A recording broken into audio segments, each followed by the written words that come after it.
Iyon, nung isang araw nga ay nag-request si Mrs. Spaghetti daw with fried chicken. Ay syempre laging pagbibigyan, kaya aring aking ginawa. At bago ko nga nagawa iyon, ay namalingki muna ako. Kasagsagan nga ng isdaw nung gabing iyon, ako'y nagtungo din sa superstore. Bibili lang ako ng mga kulang kong sangkap para sa request ni Mrs. na spaghetti. Kumuha lang ako ng sibuyas, banana ketchup at saka pasta. Pinalista ko muna, sabi ko sa sahod ko babayaran. Pagdating sa bahay ay iyan, nagready na agad ako.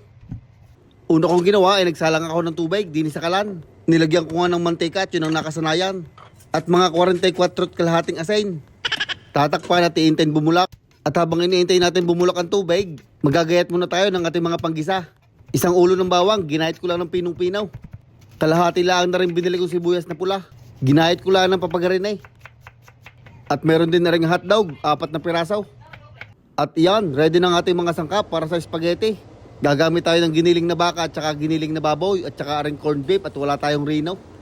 At nung nagbubulakan na nga ang tubig, inilagay ko na ang ating spaghetti pasta. Ari naman ang para sa fried chicken. Hita ng manok, nilagyan ko ng 64 paminta, kaunting patis, kalamansi juice, mga 91 garlic powder, 85 onion powder, at 50 sheeting smoked paprika. Lalamasin nyo lang yan para kumalat ang pampalasa.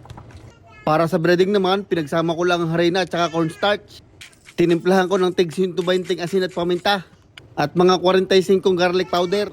Hinalo ko lang, tapos ay pwede na nating i-breading aring hita ng manok. Lalagyan lang natin ng harina lahat ng parte, tapos iipit-ipitin para kumapait. Lutuin na natin ang spaghetti sauce. Nagsalang lang ako ng kawali din sa kalan, at nung uminit, nilagyan ng mantika. Una ko nang isasalang aring karne. Lulutuin muna natin na rin para maghiwa-hiwalay. Pagkahalo, itatakpan ko muna. Al dente na nga ang ating spaghetti pasta. Kaya inahon ko na at nilagay din sa strainer. Pinaliguan ko lang sa malamig na tubig at nilagyan ng mantika para hindi ma-overcook at hindi magkapit-kapit. Balik tayo din sa ating spaghetti sauce. Pagkagay ang buhaghag ng ating karne, pwede na natin ilagay ang bawang at sibuyas. Pagsabayin nyo na. Lulutuin natin hanggang maluto ang bawang at sibuyas. Saka natin ilalagay ang mga hotdog. Ilalagay ko na rin ang corned beef. Hahaluin hanggang maghiwa-hiwalay ang corned beef. Dini sa maliit na kawali naman, isasalang ko na ring manok. Luto na nga ang mga karne kaya pwede na natin ilagay ang spaghetti sauce. Sasaidin para walang masayang. Hahaluin ko lang ng isa tapos ilalagay natin na ring UFC banana ketchup. Niluglugan ko na nga ng tubig at kakaunti na ang laman. Hahaluin lang aray tapos ilalagay natin ng paminta. Saradong 200 para malasa. Ilalagay ko na din rin mga cheese para matunaw na. Hahaluin lang sabay tatakpan na. Aray namang manok ay i-double fry ko para talaga namang crispy. Mas maganda kung i-deep fry ninyo para maganda ang luto. Ano namang spaghetti sauce, pag natunaw ang cheese ay tikman ninyo. At pag ayos na ang lasa ay ahunin nyo na. Ipi-plating ko nga rin at special order. Lalagyan natin ng pasta, iikot-ikutin lang natin diyan. Bagaws atin ang ibubuhos aring spaghetti sauce. At para sumarap na sumarap pa, iira natin ng cheese. Sabay lagay ng ating crispy fried chicken. Ko, ay anong pagkakainam? Are na nga ho ang request ni Mrs. Spaghetti with fried chicken. Pwedeng-pwede nga din na rin pang Noche Buena.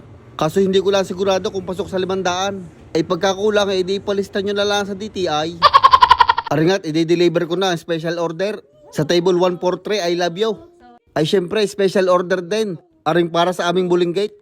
Abay pwede nang mamerde ha ng batang aray. Nakain na ng spaghetti.